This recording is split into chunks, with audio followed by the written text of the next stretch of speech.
மக்கள் இந்த தீயை முகத்தில் வைத்து கொள்வார்கள். தாடி, உடை, டிஷ்யூ போன்றவற்றில் முயற்சி செய்வார்கள். ஆனால் எதுவும் எரியாது.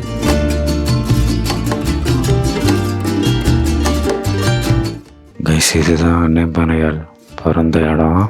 ஸோ அதை தான் மார்க் பண்ணி வச்சுருக்காங்க இங்கே ஃபுல்லாகவே.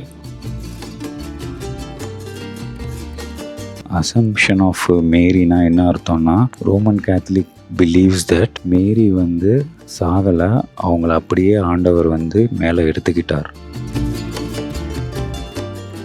இந்த உலகத்துக்கே ராஜாவாக்குவேன் அப்படின்னு சொன்ன கதை தான் டேவிட். ஸோ அதுதான் இந்த பிளேஸு தாவீது.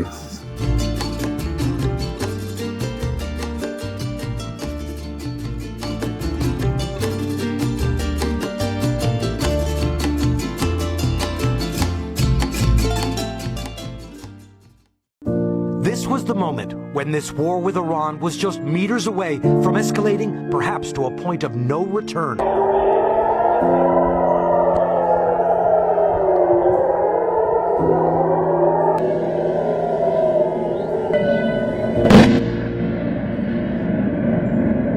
இதோ மிகப்பெரிய விஷயம் இப்பொழுதுதான் ஜெருசலேமில் நடந்துள்ளது. இதுவரை வரலாற்றில் முதல் முறையாக ஹோலி ஸ்பெக்கிலிக்கர் தேவாலயம் இயேசு சிலுவையில் அறையப்பட்ட பிறகு 3ஆம் நாளில் உயிர்த்தெழுந்த சரியான இடம். இதனை இப்பொழுது இஸ்ரேல் அதிகாரிகள் காலவரையற்ற முறையில் மூடி வைத்துள்ளனர். இந்த இடம் ஸ்பெக்கிலிக்கர் தேவாலயம் என்று அழைக்கப்பட்டு இருக்கிறது. இந்த பிளேஸ் தான் நம்ம லாஸ்ட் எபிசோட்ல பார்த்தோம். இது ஜெருசலேமில் மிக முக்கியமான வரலாற்று ஸ்தலம். நீங்க ஜெருசலேமில் வரலாற்று தெரிந்திருந்தால் கண்டிப்பாக தெரியும். இயேசு உயிர்த்தெழுந்த நாளில் ஒவ்வொரு ஆண்டும் யூதர்கள் ஒரு பெரிய நிகழ்வை கொண்டாடுவார்கள். அந்த நாளில் இயேசு கிறிஸ்துவின் பரிசுத்த ஆவி மீண்டும் இந்த இடத்துக்கு வருகிறது என்று நம்பிக்கை உள்ளது. அப்பொழுது என்ன நடக்கும் என்றால், மக்கள் கேண்டில்ஸ் எடுத்துக்கொண்டு உள்ளே செல்வார்கள். ஆர்த்தடாக்ஸ் ஹை பிரீஸ்ட் கண்களை மூடி திரும்பி பார்க்காமல் இயேசுவின் கல்லறைக்குள் செல்வார். ஒவ்வொரு ஆண்டும் தவறாமல் ஒரு அதிசயமான தீ அந்த கல்லறையில் தோன்றும். இந்த தீ யாராலும் கையில் ஏற்றப்படுவதில்லை. இதே பரிசுத்த ஆவியின் தீ என்று சொல்வார்கள். இதே தீதான் மோசே சீனாய் மலையில் கண்டார். அப்பொழுதுதான் அவர் தேவனுடன் பேசி 10 கட்டளையை பெற்றார். அதே மாதிரியான தீதான் இங்கு ஸ்பெக்கிலிக்கர் தேவாலயத்தில் ஒவ்வொரு ஆண்டும் தோன்றுகிறது. இன்னும் அதிசயமான விஷயம் என்னவென்றால், இந்த தீ யாரையுமே எரிக்காது. குறிப்பாக நம்பிக்கை உள்ளவர்கள். பல வீடியோக்கள் உள்ளன. மக்கள் இந்த தீயை முகத்தில் வைத்து கொள்வார்கள். தாடி, உடை, டிஷ்யூ போன்றவற்றில் முயற்சி செய்வார்கள். ஆனால் எதுவும் எரியாது, நீங்கள் யாவே மீது நம்பிக்கை வைத்திருந்தால். இப்பொழுது மிகவும் வருத்தமான விஷயம் என்னவென்றால், இந்த ஆண்டில் ஏப்ரல் 11 அன்று நடைபெற இருந்த பெரிய நிகழ்வு முன்பாகவே இஸ்ரேல் அரசு முழு தேவாலயத்தையும் மூடியுள்ளது. அதுவும் காலவரையற்ற முறையில். இது எப்பொழுது மீண்டும் திறக்கப்படும் என்று யாருக்கும் தெரியாது. ஆனால் இது யாத்திரையாளர்களுக்கும் விசுவாசிகளுக்கும் மிகவும் மோசமான நிலைமை. நானும் இந்த ஆண்டு ஹோலி ஃபயர் நிகழ்வில் என்ன நடக்கும் என்று மிகவும் காத்திருக்கிறேன். குறிப்பாக இப்பொழுது பல தீர்க்க தரிசனங்கள் நிறைவேறி கொண்டு இருக்கிறது என்று சொல்லுகிறார்கள். ஆனால் துர்வஸ்தமாக இப்பொழுது எல்லா ஸ்தலங்களும் மூடிவிட்டார்கள். ஸோ கைஸ், இப்போ தான் லஞ்சு முடித்தோம். நம்ம இப்போ அசன்ஷன்ஸ் சர்ச்சில் போகிறோம். ஸோ இந்த அசன்ஷன் சர்ச் என்ன சிக்னிஃபிகன்ஸ்னா, they are traditionally believed to be place where Jesus has been ascended. அதாவது ஜீசஸ் க்ரூசிஃபை பண்ணிட்டு 3ஆம் நாள் உயிர் தெழுந்தார். அதுக்கடுத்து 40ஆவது நாள் ஜீசஸ் ஹெவனுக்கு எடுத்து கொண்டப்பட்டார் அப்படின்னு சொல்லி இருக்குது பைபிளில். அது ஆக்ட்ஸ் 1:9-12 படிச்சிங்கன்னா உங்களுக்கு தெரியும். அண்ட் தென் ஜீசஸ் டிசைபிள்ஸை பிளஸ் பண்ணார் and taken before there ice. So அதுவுமே இங்கே தான் நடந்துச்சு. ஸோ இந்த சேப்பலுக்குள்ளே ஒரு ஸ்டோன் இருக்குது. அதுதான் ஸ்டோன் மாதிரி வச்சுருக்காங்க, ஃபுட் பிரிண்ட் ஆஃப் ஜீசஸ் தான். ஸோ நம்ம உள்ளே போய் பார்ப்போம் அது எப்படி இருக்குன்னு சொல்லி. இங்கே பாருங்களேன், இதுதான் Mount of Olives chapel of Ascension. So இங்கே தான் மவுண்ட் ஆஃப் ஆலிவ்ஸ் எர்த்துக்கு குட் பை சொல்லிட்டு they welcomed heaven as a king அப்படின்னு சொல்லி இருக்குது. இங்கே இந்த பிளேஸே பாருங்கள் எப்படி இருக்குன்னு. ஸோ இங்கே தான் ஜீசஸ் ப்ராமிஸ் பண்ணினார், இந்த மாதிரி எட்டர்னிட்டி உங்களுக்கு இருக்குது இந்த கிங்டம் ஆஃப் ஹெவன்னு. ஸோ அதோட மீனிங் தான் இங்கே இருக்குது. இந்த பிளேஸை பாருங்களேன், செம்மையாக இருக்குது. க்ரீக் ஆர்த்தடாக்ஸ் ஆல்டர் உடன் இங்கே தான் சாக்ரிஃபைஸ்லாம் பண்ணுவாங்கன்னு நினைக்கிறேன், ஆல்டர். ஸோ உள்ளே தான் அதோட சர்ச் இருக்குது. இங்கே தான் ஜீசஸ் போகும்போது ஸ்கைஸ் ஓப்பன் ஆகி ஜீசஸை வந்து ஹெவனுக்கு வந்து வெல்கம் பண்ணாங்க. ஸோ அதுதான் significance of this place. And இது வந்து ஆக்ட்ஸ் சாப்டர்லேயே இருக்குது இங்கே.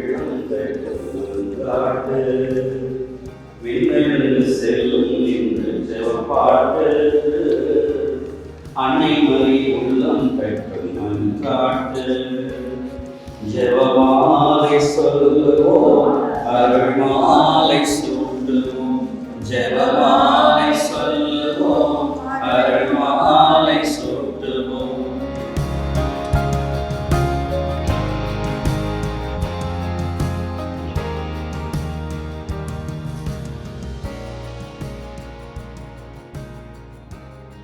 ஸோ நீங்கள் பார்த்தீங்களா, அதுதான் வந்துட்டு ஜீசஸோட ஃபுட் பிரிண்ட்டு.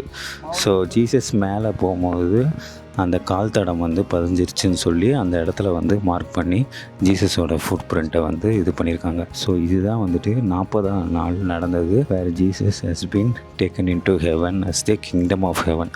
அப்போ தான் ஸ்கைஸ்லாம் ஓப்பன் ஆகி இதாகிருக்கு. நம்மளுக்குமே ஜீசஸ் வந்து ப்ராமிஸ் பண்ணியிருக்காரு, நீங்கள் வந்து எட்டர்னல் லைஃப் வந்து இருக்குதுன்னு சொல்லி இது மூலியமாக நம்மளுக்கு அடையாளம் காட்டினார். ஸோ அதுதான் இங்கே நம்ம பார்த்தோம். Guys, this is the birth place of Maria, அன்னை மரியா. ஸோ அந்த சர்ச்சுக்கு தான் இங்கே வந்திருக்கோம். ஸோ உள்ளே போய் பார்ப்போம். மரியா பிறந்த இடம் இது, birth place of Maria.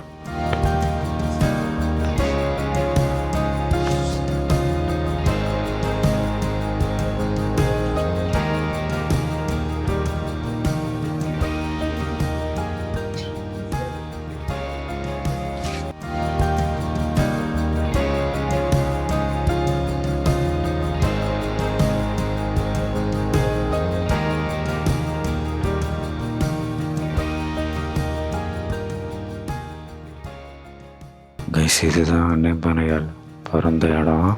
So அதை தான் மார்க் பண்ணி வச்சுருக்காங்க இங்கே ஃபுல்லாகவே.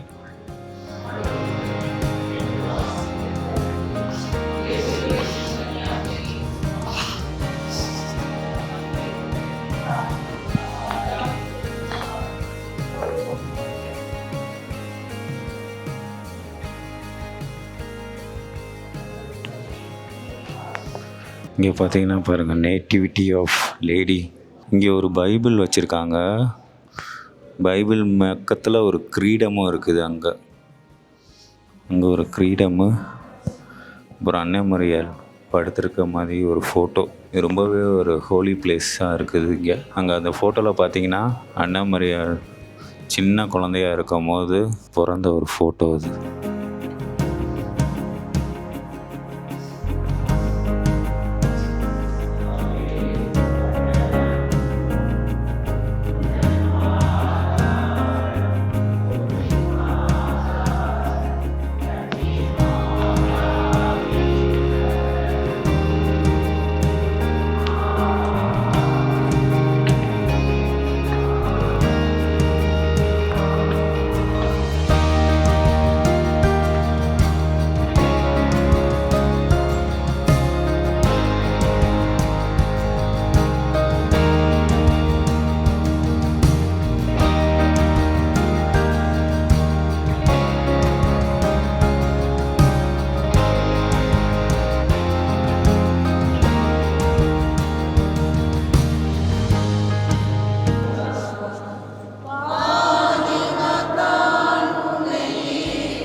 ஸோ கைஸ், இதுதான் அசம்ப்ஷன் ஆஃப் மேரியோட பிளேஸ் இது. அசம்ப்ஷன் ஆஃப் மேரினா என்ன அர்த்தம்னா, ரோமன் கேத்தலிக் பிலீவ்ஸ் தட் மேரி வந்து சாகலை, அவங்கள அப்படியே ஆண்டவர் வந்து மேலே எடுத்துக்கிட்டார். ஸோ அதுதான் இதோட மீனிங், அசம்ப்ஷன் ஆஃப் மேரி. அங்கே அந்த பிக்கில் இருக்கு பாருங்க.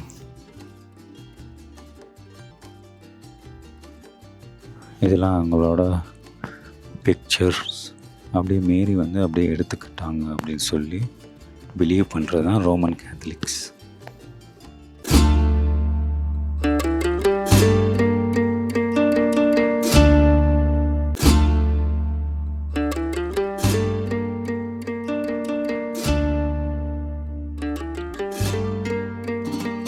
டேவிட்டோட டோம்பு கல்லறை வந்து இங்கே தான் இருக்குது. டேவிட் யாருன்னு உங்களுக்கு தெரியும், ஒரு ஷெப்பர்டை வந்து ஆண்டவர் வந்து அனாயிண்ட் பண்ணி சவுலுக்கு அப்புறம் கிங்காக மாற்றினது தான் டேவிட் ஸ்டோரி வந்து ரொம்பவே இம்ப்ரெசிவாக இருக்கும். ஏன்னா ஒரு சாதாரண மனிதனை ஆண்டவர் வந்து மனசை பார்த்து அவனை உயர்த்தினார்.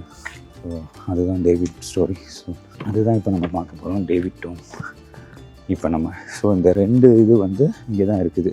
ஸோ வாங்க நம்ம உள்ளே போய் எப்படி இருக்குன்னு சொல்லி பார்ப்போம். பாருங்கள் எவ்வளோ அழகாக இருக்குது பாருங்கள் இந்த இடம்.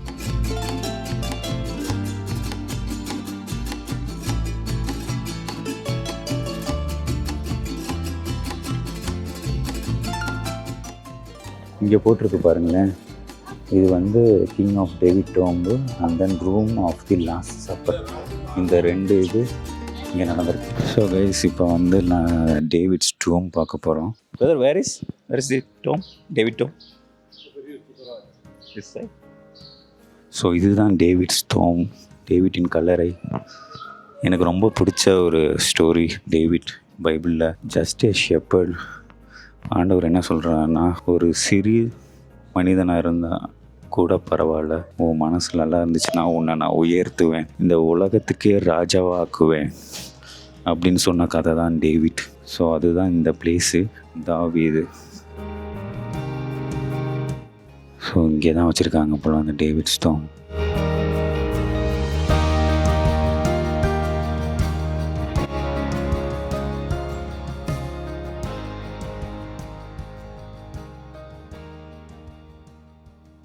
ஸோ தாவீது கதை வந்து ப்ராஃபஸி மூலயமா அப்பாயின்மெண்ட் பண்ணுவார் ஜீசஸ். ஸோ இதுதான் அந்த David stone.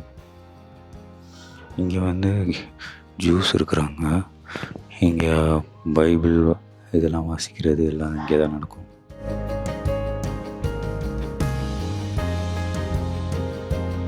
So king David வந்து எப்படி அனாயின்ட் பண்ணனா, சாமுவேல்னு ஒரு ப்ராஃபஸி இருந்தார். ஸோ அவர் மூலயமா தான் ஆண்டவர் சொல்லுவார், இவரை எடுத்து நீ பயன்படுத்து அப்படின்னு சொல்லுவார். ஸோ ஜெஸி தான் அவங்களோட அப்பா. அப்போ வந்துட்டு அவங்க எல்லா சன்னையும் கூப்பிட்டு வந்து நிற்க வைப்பார், டேவிட்டை மட்டும் மறைச்சி வச்சுருவார். சாமுவேல் வந்து போய் ஒவ்வொருத்தனா தொட்டு பார்ப்பார், ப்ராஃபஸி இருக்காது.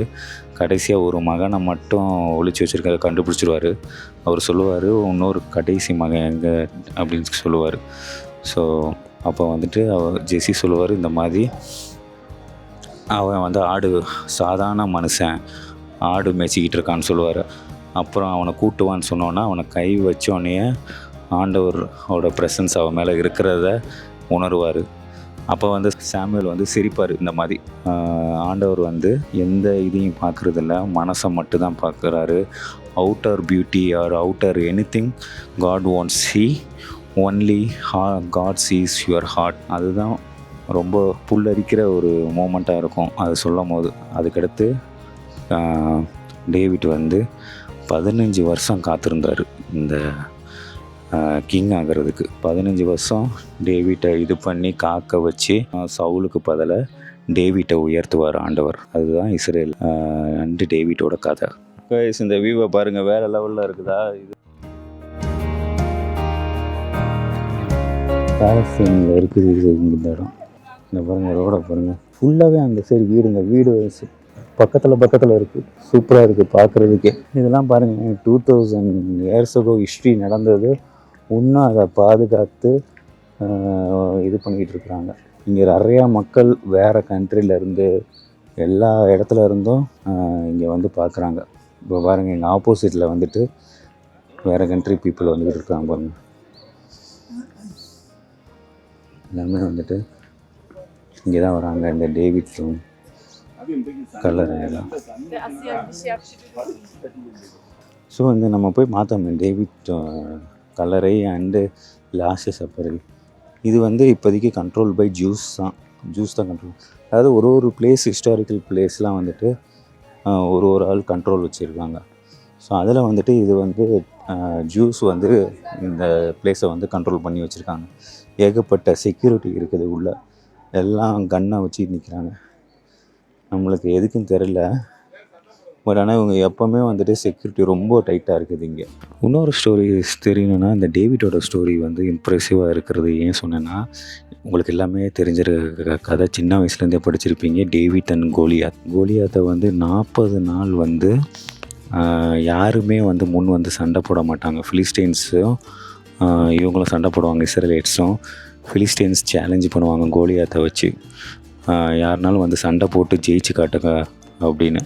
நம்ம ஊரில் சொல்லணுன்னா ஆம்பளையாக இருந்தால் வந்து பாடுறா அப்படின்னு சொல்லுவாங்கள்ல, அந்த மாதிரி கோலியாத்து 40 நாள் வந்து அந்த ஈட்டியை வச்சு ஒவ்வொரு ஈட்டியாக வச்சுக்கிட்டே இருப்பான்.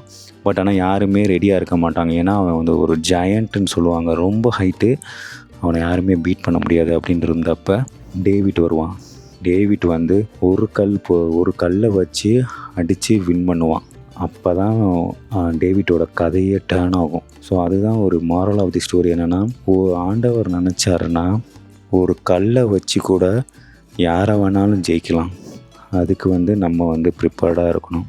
ஸோ அதுதான் நான் சொல்கிறது. டேவிட் வந்து ஒரு அண்டர் டாக் ஸ்டோரி. டேவிட்டை வந்து பயங்கரமாக ஆண்டவர் அனாயின்ட் பண்ணி அவ்வளோ தூரம் அவனை வந்து உயர்த்தினார். டேவிட் அவன் நல்லா பாடுவான், நல்லா மியூசிக் வாசிப்பான். அந்த மாதிரிலாம் இருந்த ஒரு மனிதர் தான் கிங் டேவிட். ஸோ கைஸ், இப்போ நம்ம எங்கே வந்திருக்கோம்னா, ஜான் தி பேப்டிஸ்ட் அவர் இறந்த இடத்துக்காண்டி வந்திருக்கோம். ஸோ இதுதான் அந்த என்ட்ரன்ஸு, ஜான் தி பேப்டிஸ்ட். உங்களுக்கு நான் ஜான் தி பேப்டிஸ்ட் யாருன்னு சொல்கிறேன் பாருங்க. இதான் ஜான் தி பேப்டிஸ்ட்காண்டி இந்த சர்ச்சு கட்டியிருக்காங்க. ஜான் தி பேப்டிஸ்ட் யாருன்னா, அவர் one of the most powerful prophecy or prophet in Christianity. வணக்கம். ரொம்ப சந்தோஷம் நம்ம ஊர்ல இருந்து மீட் பண்ணேன். எல்லாருக்கும் வணக்கம். நம்ம ஊர்ல இருந்து குரூப்ஸ் யாராச்சும் வந்தாக்க ரொம்ப சந்தோஷப்படுவேன். ஆமாங்க, நீங்க நம்ம இங்கிலீஷும் பேசுறது இல்லை, நம்ம பேசுறதெல்லாம் மானஸ்ட்ரிக்குள்ள பேசுறதெல்லாம் இட்டாலியன். இப்போ நான் ஒண்டி தான் இந்தியன். இப்போதான் ஒரு பிரதர் மணிப்பூர்ல இருந்து வந்திருக்காரு. அவர் விட்டாக்கா நான் ஒண்டி தான் இந்தியன் இங்கே இந்த ஹவுஸ்ல இருக்கிறது. இப்போ இங்கே நம்ம ஒரு 25 பிரதர்ஸ் ஃபாதர்ஸ் எல்லாம் இருக்கோம்.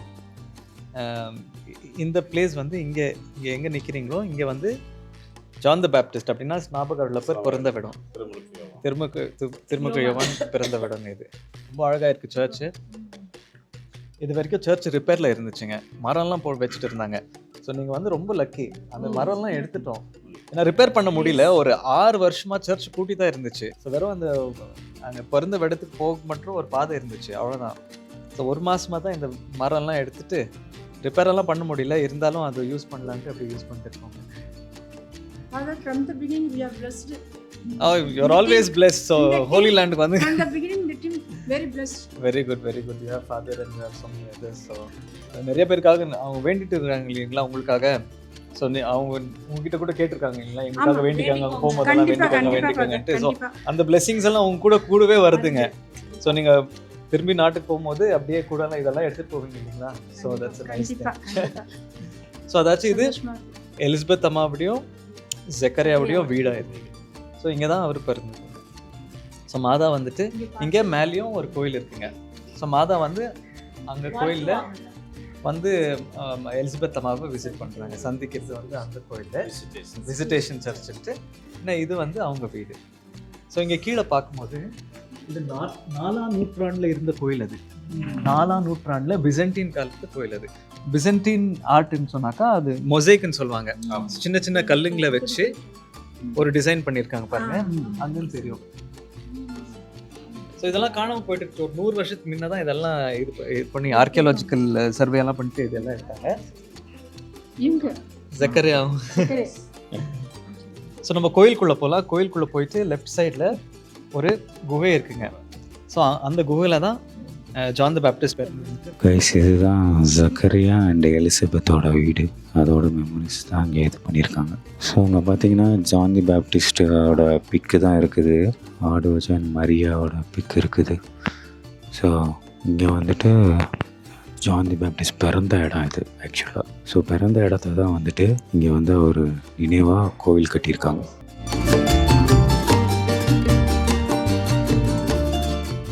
இதுதான் பிறந்த இடமா ஜான் தி பேப்டிஸ்ட். இந்த இடத்துல தான் பிறந்திருக்காரு. அதை வந்து மார்க் பண்ணியிருக்காங்க. இங்கே பாருங்கள், most powerful profit John the Baptist.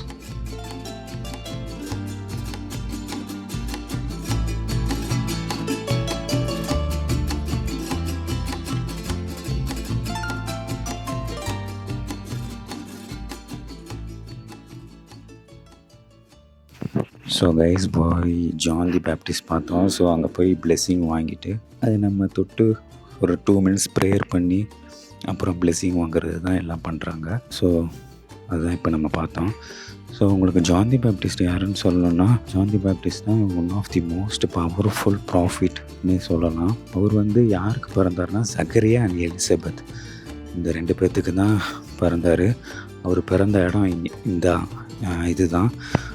Then Elizabeth and சக்கரியாவோட வீடுமே இங்கே தான் இருந்துச்சு. ஸோ அதுதான் இங்கே memories of John the Baptist வந்து இங்கே வச்சுருக்காங்க. அண்ட் தென் ஜீசஸ்க்கு ரொம்ப பிடிச்ச மனிதர்னா ஜான் தி பேப்டிஸ்ட்னே சொல்லுவார். அவரே சொல்லியிருக்காரு, ஜான் தி பேப்டிஸ்ட் தான் one of the best human have ever born in this world அப்படின்னு சொல்லியிருக்காரு. ஏன்னா அவ்வளோ தூரம் அவர் வந்து ப்ராஃபஸி சொல்கிறது அந்த மாதிரிலாம் நிறைய கடவுளுக்காண்டி வேலை பண்ணியிருக்காரு. அண்ட் தென் அவர் வந்து மோஸ்ட்டாக வாழ்ந்தது வந்து வில்டர்னஸ், அதாவது வனாந்திரத்தில் தான் வாழ்ந்திருக்காரு. அவர் சாப்பாடே வந்துட்டு வெட்டிக்கிளி அந்த மாதிரி தான் சாப்பிடுவார். வெட்டிக்கிளி அந்த மாதிரி தான் சாப்பிட்டு வாழ்ந்து அவ்வளோ நாள் வனாந்திரத்திலே இருந்து வந்திருக்காரு. அண்ட் தென் அவர் தான் ஜான் தி பேப்டிஸ்ட் தான் வந்துட்டு ஆண்டவருக்கே வந்துட்டு ஞானஸ்தானம் கொடுத்தாரு ஜோர்டான் ரிவரில். ஸோ இவ்வளோ இது பண்ணியிருக்காரு. அண்ட் தென் அவர் வந்து ஹெரால் மன்னர் இருக்கார்ல, அவருக்காண்டி நிறைய போல்டாக ஸ்டேட்மெண்ட்லாம் பண்ணி இதெல்லாம் பண்ணியிருக்காரு. ஒன் ஆஃப் தி மோஸ்ட் இது வந்து அவர் அன்லவ்ஃபுல் மேரேஜஸ் அதுக்கு வந்து ரொம்ப போல்டாக பேசி இது பண்ணார். அதனால் அவரை வந்து சிறையில் அடைச்சி அவரை கொன்னுட்டாங்க. ஸோ இதுதான் ஒரு ஃபுல் வரலாறு ஆஃப் ஜான் தி பேப்டிஸ்ட். அவர் ரொம்ப சின்ன வயசுலேயே இது பண்ணிட்டாங்க. பட் அவர் வாழ்ந்த விதம் எல்லாமே வந்துட்டு ஜீசஸ்காண்டி தான் வாழ்ந்தார். ஜீசஸ்க்கு ரொம்ப பிடிச்ச மனிதர்னா அவர் தான். ஸோ அந்த மாதிரி இடத்துல தான் நம்ம இப்போ வந்து இருந்து பிளெஸ்ஸிங் வாங்கிட்டு போயிட்டுருக்கோம். வேர்ட்ஸ் இதெல்லாம் எங்கே இருக்குன்னா, லூக் சாப்டர் படிச்சிங்கன்னா உங்களுக்கு தெரியும். லூக்கா எழுதிய சுவிசேஷத்தில் வந்து அந்த இது இருக்குது. ஸோ இன்னொன்று வந்து ஜான் தி பேப்டிஸ்ட் வந்து எதுக்கு பிரிசனுக்கு போனார்னா, ஹேரோது மனிதன் வந்து அவரோட சொந்த பிரதரோட மனைவியை கல்யாணம் பண்ணார். அப்புறம் அதை பற்றி தான் போல்டாக ஜான் தி பேப்டிஸ்ட் சொன்னார், அன்லாஃபுல் மேரேஜ்னு. இது வந்து தாங்க முடியாமல் ஏரோ மனிதன் வந்து அவரை கைது பண்ணி அடைச்சி சிறையில் போட்டார். அப்புறம் வந்துட்டு தான் வந்துட்டு அவரை வந்து கொலை பண்ணாங்க. அவர் கொலை பண்ணும் போது ஐ திங்க் ஒரு ஜீசஸ் வந்து செத்தது வந்து ஒரு 31 வயசு. பட் அதுக்கு முன்னாடியே ஜான் தி பேப்டிஸ்ட்டை கொலை பண்ணிடுவாங்க. ஐ திங்க் ஒரு 1 இயர் முன்னாடி இருக்கும்னு நினைக்கிறேன். ஸோ அந்த மாதிரி ஒரு 30 இருக்கும். 30ல் வந்துட்டு ஜான் தி பேப்டிஸ்ட்டை வந்து கொலை பண்ணுவாங்க. இன்னொன்று என்னென்னா, அவர் முக்கால்வாசி நேரம் காட்டில் தான் வாழ்ந்திருப்பார். அவர் சாப்பாடு வந்து வெட்டிக்கிளியும் காட்டு ஏதோ ஒரு ஹனின்னு நினைக்கிறேன், அதுதான் சாப்பாடு. ஸோ அதுதான் சாப்பிட்டு வாழ்ந்து இவ்வளோ நாள் இருந்திருக்காரு.